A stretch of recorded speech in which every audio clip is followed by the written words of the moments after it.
Hello friends, even institute of computer education में आपका स्वागत है। हेलो फ्रेंड्स, एडोब फोटोशॉप के सॉफ्टवेयर को इंस्टॉल करने के बाद अब हम चलते हैं इसके इंटरफेस की तरफ कि हम किस तरह से इसे समझ सकते हैं, इसके इंटरफेस को जान सकते हैं। फोटोशॉप की एप्लीकेशन को ओपन करने के बाद आप यहाँ पर लेफ्ट साइड में एक पैनल को देख सकते हैं। इसमें कई सारे टूल्स विजिबल हैं और इन टूल्स पर जब आप माउस को होवर करते हैं तो आप एक रिच टूल टिप देख सकते हैं। इस टूल टिप आपको ये बताता है कि ये जो टूल है वो किस तरह से यूज होगा और किस तरह से हम इसका उपयोग कर सकते हैं। आप किसी भी टूल टिप पर होवर करके उसकी इंफॉर्मेशन को देख सकते हैं कि ये टूल किस तरह से काम कर सकता है। इसी तरह बाकी के टूल्स पर भी इसी तरह काम करता है। आप इनकी डिस्क्रिप्शन को पढ़ के जज कर सकते हैं कि ये टूल किस काम आ सकता है। तो बारी बारी से हम इन टूल्स के बारे में चर्चा करेंगे आगे के कुछ लेसन्स में, आगे के कुछ लेक्चर्स में। टॉप साइड में आप यहाँ पर कुछ मेन्यूज को देख रहे होंगे। इसमें file, edit, image, layer, type और सिलेक्शन और बाकी सारी कैटेगरीज में डिफाइंड है। यानी कि अगर आपको फोटोशॉप की फाइल रिलेटेड सेटिंग्स को ओपन करना है तो आप फाइल टैब पर क्लिक करें। अगर आप इस फाइल को एडिट करना चाहते हैं या इस पूरे ऑब्जेक्ट रिलेटेड एडिटिंग्स को वर्कआउट करना चाहते हैं तो आप इस ऑप्शन पर क्लिक करेंगे। इमेज रिलेटेड प्रोसेस के लिए हम इस बटन पर क्लिक करेंगे और लेयर रिलेटेड में ऐसे बाकी सारे कई टूल्स दिए गए हैं आपको।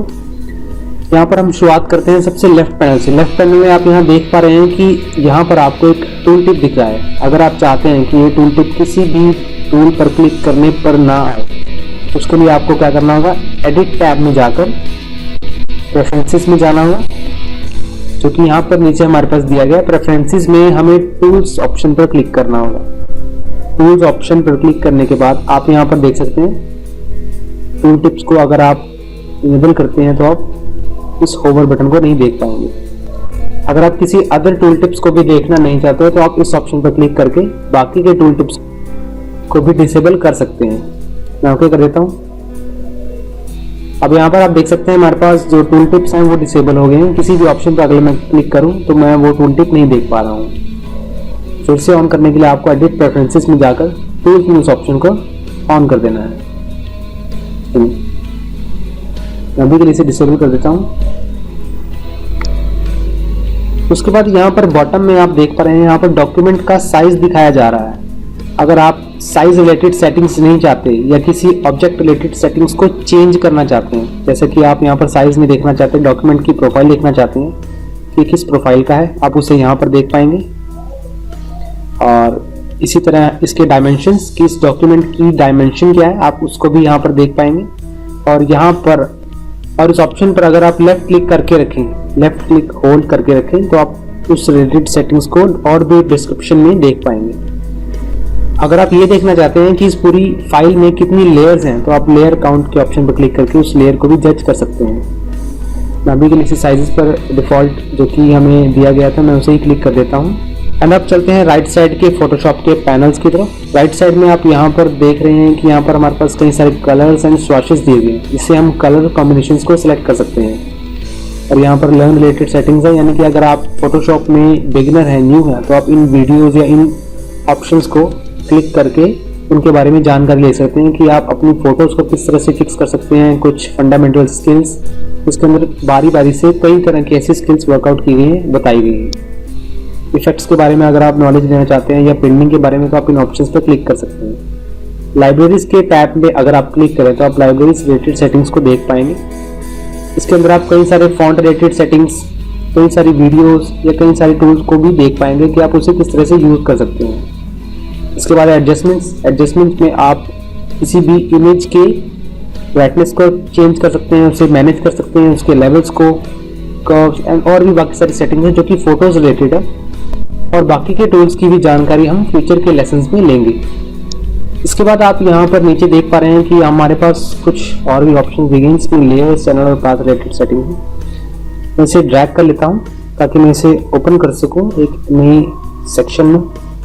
आप यहाँ पर देख रहे हैं कि ये तीनों ऑप्शंस मर्ज हो गए हैं, लेकिन अगर आप इन सभी में से किसी भी डॉक को ऑफ करना चाहते हैं तो आप इस पर राइट क्लिक करके इसे क्लोज ऑप्शन पर क्लिक कर सकते हैं। इस तरह इसे भी अगर आप इसे मिनिमाइज करना चाहते हैं तो आप मिनिमाइज के बटन पर क्लिक करेंगे तो कुछ इस तरह से मिनिमाइज हो जाएगा। इसे मैक्सिमाइज करता हूँ, स्पेन पैनल। ऑप्शन पर क्लिक करके, एंड देन मैं इसे रिमूव करता हूँ यहाँ से। एंड अब बात करते हैं लेयर्स की। अगर आप कोई भी न्यू लेयर बनाते हैं या कोई भी सॉलिड लेयर बनाते हैं या कोई भी इमेज इसमें इंपोर्ट करते हैं तो आप उसकी लेयर को यहाँ पर देख पाएंगे। इसमें हम एक बार एग्जांपल देख लेते हैं। इसमें अगर मैं फोटोशॉप की इस इमेजेस को इस तरह से ड्रैग करके इसे ओपन करता हूँ और इसे मैं यहाँ पर, आपको इसके लेफ्ट क्लिक को होल्ड करके रखना पड़ेगा माउस में। तो मैं जैसे ही मैं लेफ्ट क्लिक को छोड़ता हूँ तो आप यहाँ पर फोटो को देख पाएंगे कि किस तरह से हमारे पास विजिबल होनी शुरू होगी। कुछ इस तरह से आप यहाँ पर लेयर में देख सकते हैं कि आप जितनी भी इमेजेस यहाँ पर इंपोर्ट करेंगे आप उसी हिसाब से लेयर्स को भी मैनेज कर पाएंगे, एक्सटेंड कर पाएंगे। ऐसे फिट कर देता हूँ इसमें एंड इसके बाद मैं टिक मार्क पर क्लिक करता हूँ। टिक मार्क पर क्लिक करने के बाद आप उस लेयर को प्रॉपरली एडजस्ट कर पाएंगे बैकग्राउंड के रेशियो के अंदर। उसके बाद चलते हैं हम फोटोशॉप की कलर स्कीम की तरफ कि आप किस तरह से इसके इंटरफेस के कलर को चेंज कर सकते हैं। इसके लिए हमें एडिट टैब में जाना होगा। एडिट टैब में जाने के बाद प्रेफरेंसेस में इंटरफेस के ऑप्शन पर क्लिक करेंगे। इंटरफेस में आप इंटरफेस रिलेटेड सेटिंग्स को चेंज कर सकते हैं, यानी कि अगर आप चाहते हैं कि इसका कलर कुछ लाइटर हो तो आप इस ऑप्शन पर क्लिक करें। अगर आप और भी ज़्यादा लाइट चाहते हैं तो आप इस ऑप्शन पर क्लिक कर सकते हैं। और डार्कर मोड के लिए आपको डार्कर मोड सेलेक्ट करना पड़ेगा, डार्कर ऑप्शन को। लेकिन मैं यहाँ पर सेकंड नंबर पर हमारे पास डार्क मॉड्यूल सिलेक्टेड है यहाँ पर मेरे पास। इसके बाद हमारे पास highlight colour by default selected है। डिफॉल्ट यानी कि ग्रे कलर सिलेक्टेड है। आप यहाँ पर टूल्स में इसके बैक एंड में एक लाइन देख रहे हैं, ये बैकग्राउंड देख रहे हैं जो कि ग्रे कलर का है, कुछ इस तरह से, जो कि यहाँ पे भी विजिबल है। जो इमेज लेयर है इसमें, मैं इसको एक बार आपको चेंज कर दिखाता हूँ, आप इसे प्रॉपरली देख पाएंगे स्क्रीन पर देखने के बाद। अगर मैं इसे ब्लू सेलेक्ट करता हूँ तो आप यहाँ पर बैकग्राउंड के इस कलर को चेंज होता देख पाएंगे। आप इनमें से बैकग्राउंड हाईलाइट को कुछ इस तरह से सिलेक्ट कर पाएंगे। हाईलाइट कलर को सिलेक्ट करने के बाद मैं इसे ओके करता हूँ। एंड आप इसके बाद अगर आप फोटोशॉप में न्यू बिगिनर हैं, अगर आपको किसी भी टूल के बारे में ज़्यादा नॉलेज नहीं है या कुछ टूल्स के बारे में, लेकिन आपको ये नहीं पता कि वो टूल कहाँ से विजिबल होगा, क्योंकि फोटोशॉप के अंदर कई सारे टूल्स के अंदर भी टूल्स दिए गए हैं जो कि कई बार ढूंढने पर हमें नहीं मिल पाते हैं। इस टास्क को इजी करने के लिए मैं एडिट में यहाँ पर हमारे पास सर्च नाम का ऑप्शन दिया गया है, यानी कि अगर मैं टाइप टूल को सर्च करना चाहता हूँ तो अगर मैं यहाँ पर टाइप करता हूँ, टाइप टूल को सर्च करता हूँ, तो आप यहाँ पर टाइप रिलेटेड सभी टूल्स के बारे में जानकारी ले पाएंगे।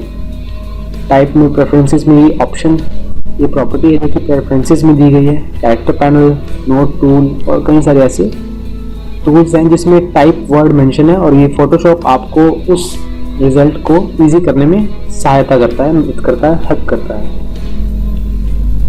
इसके बाद चलते हैं बाकी के लेयर्स को एडजस्ट करने की तरफ। मैं इसे क्रॉस कर देता हूँ, एस्केप बटन पर क्लिक करूंगा तो आप इसे डिसेबल कर पाएंगे। कीबोर्ड में एस्केप बटन पर क्लिक करने के बाद आप उसे डिसेबल कर पाएंगे। इसके बाद आप यहाँ पर देख रहे हैं कि यहाँ पर मेरे पास जो लेयर का साइज है वो बहुत छोटा आ रहा है। मैं चाहता हूँ कि इसे मैं यहाँ पर एडजस्ट कर पाऊँ, तो मैं इसे सिंपली क्लिक करके रखूंगा लेफ्ट बटन को माउस में और ड्रैग करूंगा यहाँ तक। अगर आप इसे यहाँ ड्रैग करते हैं तो आप इन टूल्स के नीचे लाइन बाय लाइन लगा पाएंगे। और अगर आप इसकी अलग एंटिटी दिखाना चाहते हैं, इसे अलग दिखाना चाहते हैं, रिप्रेजेंट करना चाहते हैं, तो आप उसे इस तरह से कर सकते हैं। मैं इसे यहाँ ड्रैग कर दूंगा तो ये एक अलग ही प्रॉपर्टी दिखानी शुरू कर देगा। यहाँ पर हिस्ट्री के टूल में आप अपनी एक्टिविटीज़ को देख पाएंगे कि आपने फोटोशॉप की फाइल में किस तरह से चेंजेस किए हैं। और उसे चेंजेस को डिफाइन करने के लिए, उसे अंडू करने के लिए आप इनमें से किसी पर भी क्लिक करें जो कि इसके अबव हो। इसके बाद नीचे यहाँ पर प्रॉपर्टीज का ऑप्शन दिया गया है। प्रॉपर्टीज में आप किसी भी इमेज को सेलेक्ट करने के बाद उसी रिलेटेड सेटिंग को चेंज कर पाएंगे। आगे की सभी लेक्चर्स में हम बारी बारी से ये जानेंगे कि हम किस तरह से इमेजेस को, लेयर्स को या टेक्स्ट को चेंज कर पाते हैं। तो इसके लिए मैं इसे टॉप पर रखता हूँ, इसे इस तरह से। उसके बाद आप यहाँ पर पैथ को भी कुछ इस तरह से मॉडिफाई कर सकते हैं, या कोई भी ऐसा सेक्शन है जो आपको पॉपअप विंडो में, ताकि आप उसे कहीं भी मूव कर सकें, कहीं भी ड्रैग कर सकें। तो उसके लिए आपको उन सेक्शन से उसे बिल्कुल अलग कर देना है, जहाँ पर बिल्कुल भी ब्लू कलर की लाइन ना आए। जैसे कि आप यहाँ पर देख रहे हैं कि ब्लू कलर की लाइन आ रही है, तो ये यहाँ एडजस्ट हो जाएगा। ब्लू कलर की लाइन आने का मतलब ये उस सेक्शन में एडजस्ट हो पाएगा। वैसे इंडिपेंडेंटली से मूव करता हूँ यहाँ पे, तो आप पॉपअप विंडो में से ओपन कर पाएंगे। अगर आप कई सारे ऐसे टूल्स को बारी बारी से चेक करना चाहते हैं, देखना चाहते हैं, तो आप विंडोज के सेक्शन में जाकर इन सभी टूल्स को एडजस्ट कर पाएंगे। जैसे कि अगर आप कैरेक्टर स्टाइल रिलेटेड यानी कि कैरेक्टर रिलेटेड सेटिंग्स को ओपन करते हैं, तो आप इसे यहाँ पर कैरेक्टर पर क्लिक करें तो उसी रिलेटेड टैब ओपन हो जाएगा। कैरेक्टर स्टाइल रिलेटेड सेटिंग्स यहाँ पर ऑन हो जाएंगे। इसके बाद आप चाहें तो कैरेक्टर स्टाइल रिलेटेड सेटिंग्स को भी ऑन कर सकते हैं। और बारी बारी ऐसे कई सारे टूल्स हैं जिसमें आप लुक देख के, जिसे आप एक बार देख के आपको जो आपको सुटेबल लगे उसे विजिबल कर सकते हैं, उसे देख सकते हैं। इसके बाद अगर आपने इन सभी पैनल्स को अपने हिसाब से एडजस्ट किया है, लेकिन आप चाहते थे कि पहले वाला जो आपका इंटरफेस था वो ज़्यादा बेटर था, और अब आप अपने इंटरफेस को रीसेट करना चाहते हैं कि जो चीज़ बाय डिफ़ॉल्ट जहाँ थी वो वहाँ पर हो जाए, वो वहाँ पर आ जाए बाय डिफ़ॉल्ट। जैसे कि आप यहाँ पर पैथ रिलेटेड सेटिंग्स हैं जो कि पहले यहाँ पर इस सेक्शन में थी, उसे दिखाना चाहते हैं, तो आप मैं उसे बाय मूव ऐसे मूव ना करके उसे रीसेट भी कर सकता हूँ इस पूरे इंटरफेस को, जो जहाँ पर पहले था वो वैसे ही हो जाएगा। इसके लिए आप टॉप राइट साइड में यहाँ पर एक बटन देख रहे हैं, मैं इसे क्लिक करता हूँ और रीसेट एसेंशियल्स के बटन पर क्लिक करता हूँ, तो मेरे पास एसेंशियल यानी कि जितने भी मेरे पास ये सेक्शंस हैं ये रीसेट हो जाएंगे। क्लिक करता हूँ तो आप जैसे तो आपके पास ये कुछ उस तरह से विजिबल होनी शुरू हो गया जब आपने फोटोशॉप को ओपन किया था। यहाँ पर बारी बारी से आप इसे देख सकते हैं। आगे के लेक्चर्स में हम देखेंगे कि हम किस तरह से मल्टीपल फोटोज़ को एडिट कर पाते हैं, कि हम किस तरह से यहाँ पर अभी तक हमने सिर्फ एक फ़ोटो को एडिट किया, उसके इंटरफेस को समझा।